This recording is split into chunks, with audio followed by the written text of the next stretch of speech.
Hey guys, welcome back to the Ramen Bowl, where every week there is a new flavor of the week, and this week I am on vacation.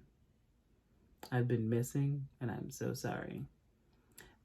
If you've been paying attention to the Code Switching Naturally podcast, then you already know that I have been MIA. I'm on vacation, but the episodes have been bomb without me. So, like, when I come back, it's going to be stellar. It's going to be great. Q's doing a great job. AJ's doing a great job. And I'm still giving you a ramen bowl. So, like, I'm on vacation and still giving you stuff. So, like, you're welcome. Anyway, this week's flavor is ghost stories. With ghost stories, you kind of have to tell two stories at one. The first thing that you have to kind of talk about is to get it out of the way is the sub. The sub is just kind of like an overdone plot line about some kids who went to an old schoolhouse and they discovered some demons and ghosts in there, and they found a book that allows them to send them all back to whatever hellspace they came from. It's the general consensus about it was that it wasn't that great, so like not that many people really liked it. But the real gem is the dub. It's specifically what happened when it reached American studios and they dubbed it. So basically what happened was the rights for the anime were cheap. I'm not gonna lie. The rights for the anime was very cheap, and the only stipulation they really had for it was like, please don't change the names of the demons and ghosts. Bet. Cool. So they bought the rights. They were gonna make it a I guess try to make it a good anime for American studios, but the only problem was they were not given a translated script.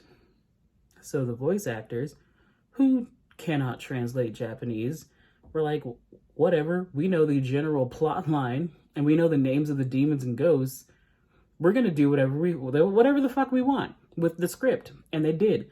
They basically decided whatever characters show up, that's who's going to set the tone for the episode. And it basically becomes the most hilarious shit I've ever seen. Like, it is so funny because the voice actors literally are saying whatever they want. They're trying to follow the plot line as much as possible, but they're not really taking it too seriously. It was not supposed to be good, but they made it great. I do watch this anime, like I rewatch this anime like maybe like once a year. But with that being said, do I rewatch it every year? Yes.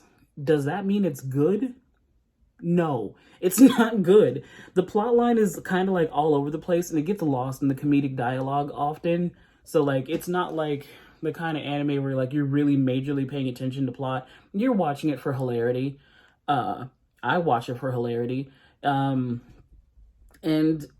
it's an old anime, so like the visuals aren't that great. Like the visuals are pretty basic, so it's not like you're watching it for a visual aesthetic anyway. And on top of that, probably the most important part actually is that not that some of the stuff can be offensive, is the fact that it is offensive. Like some of the stuff that's said is definitely not okay to say in general, general public. But like if you watch stuff like South Park, or like you enjoy Seth Green's form of humor, you would probably think it's funny. I'm very childish, so I think it's funny, even though while acknowledging and knowing that like that's not alright. That's not okay. On top of that, the voice actors knew that this was going to be bad. The voice actors knew that this was not going to be a great anime like that they made. It is purposefully bad. But in America, we just kind of seem to like purposefully bad shit. Like that's the only reason why we have so many Sharknado movies. We like bad things. Like we like to see bad shit. And honestly, this is exactly, they delivered. It's purposefully bad scripting. It is bad plot. And it's delivered as comedic gold. It's hilarious. So with all of that being said, I would honestly give it a 2 out of 5 slurps. And I'm really debating about like giving it such a low rating because I do rewatch it all the time. But if I'm being honest about everything about it, like the plot, the visuals, the actual like meat of the story, what's supposed to be important, it's not that great. It's really, you're watching it. I would recommend watching it if you're the kind of person who wants to watch something in the background and have a little like haha in the background. Um, but that's probably about it. Now, you can probably watch this anime. I think I watched it on I think I found it on Hulu. Or you can probably watch it on one of those, illegal sites that we're not supposed to use, but we use anyway because as an anime community, who's paying for all that shit? You could probably watch it there. Yeah. Other than that, if you have any recommendations, please feel free to drop your recommendations below. I'm always looking for new anime to watch anyway. Um, Especially if you want me to review your anime. If it's trash, I'm going to tell you it's trash, and I'm going to be real honest. It is personal opinion. So, feel free to comment below if you have an anime that you want me to review. You can email us at codeswitchnaturally@gmail.com, or alternatively, I'm still pushing this Instagram. You can DM our Instagram at codeswitchandpod. Feel free to look around it. We post stuff. Okay, it's funny. We got cool stuff on there. Yeah, if you do recommend something, your anime might be my new flavor of the week, maybe.